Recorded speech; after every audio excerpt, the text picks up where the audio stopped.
Okay, part two of relationship management. I'm picking up where I left off on relationships. What you need to do, again, make a list of your level fours and fives. If you don't know what the level fours and fives are, check out part one. Once you make a list of the level four and fives, you need to honestly assign a level to a person. And then you need to ask yourself these three questions. Number one, is the relationship profitable for me? Why? The relationship should be profitable for both parties, because if it's not, somebody's getting used. Is the relationship pleasurable? That's number two. And number three, is the relationship purposeful? What's the purpose of each relationship in my life? Did we come up with some juicy water cooler gossip together and now we're trying to keep this thing going because, hey, that's what we have in common? What's the purpose of the relationship? Now, how do you filter purpose? Number one, just ask yourself lots of questions. Do you talk about the same things all the time? Do you have to change in any way? Are you free to be you, flaws and all? But are you also challenged to move forward, to grow and change for the better? Do they tell you the truth about yourself?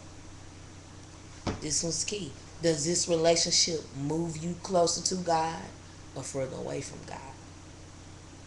Folks, if you're a believer and the end result is that the relationship does not move you to righteousness, then the relationship does not qualify for your inner circle. Okay? Now, notice that I didn't say that the person had to be a churchgoer or a Christian. I just said they have to have integrity that moves you towards righteousness. Because a whole lot of us are professing Jesus, but we the ones that hate the hardest. Christians are like professional haters.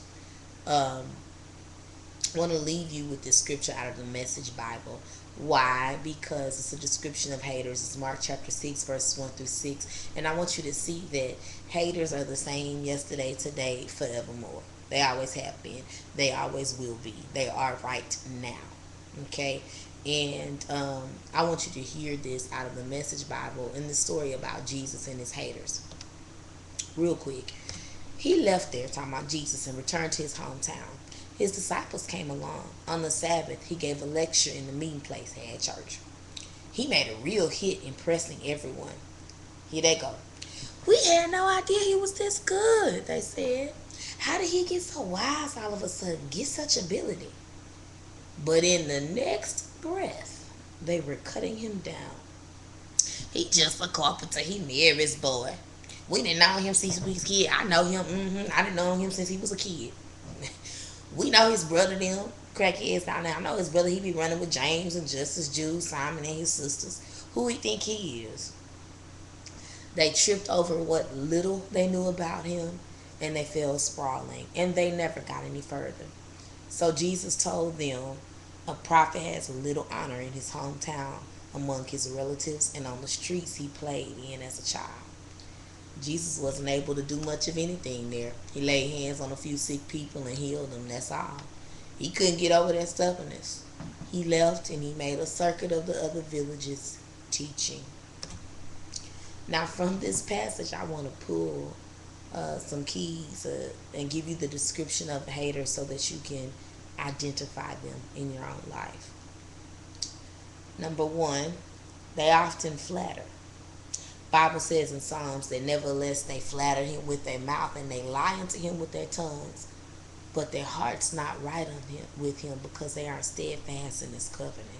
Okay, and you can look this up on BibleGateway.com. Plenty of scriptures on people flattering you. Watch out when your neighbor flatters you. They might be plotting evil, all kinds of things. They often flatter. But the second thing about them is that what they often do is they turn right around and they talk about you. We know who is them.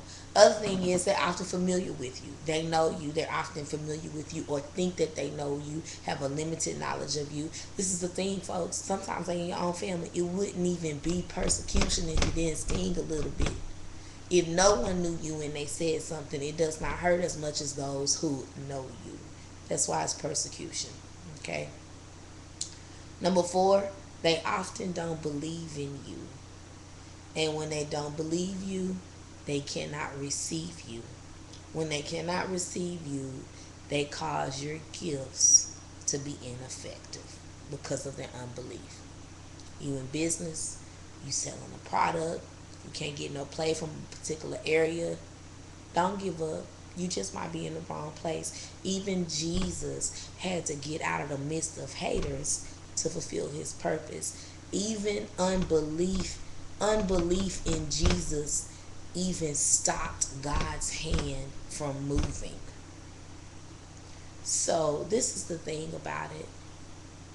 Use wisdom. You might have to get out of wherever you are. You got to get out of your comfort zone. You may have to go to a different place so that you can have the type of success that God has destined and designed for you to have. So I hope that you enjoyed this vlog. My name is Pastor Nikki. I'm getting ready to sign out. Please hit me up, email me, send me questions, send me prayer requests. I don't take prayer requests lightly. I count it an honor to be trusted by God with people's deepest needs. Therefore, I take them. I actually take them to the Father. Pray for them. I do it discreetly. Not finna get no emails. Prophet line with me. Prophet line to you in them. And I'm just gonna take your needs before God and pray for God's best in your life. So I'm signing out. This Pastor Nikki. I love you. Praying for you. Want God's best in your life. Be blessed.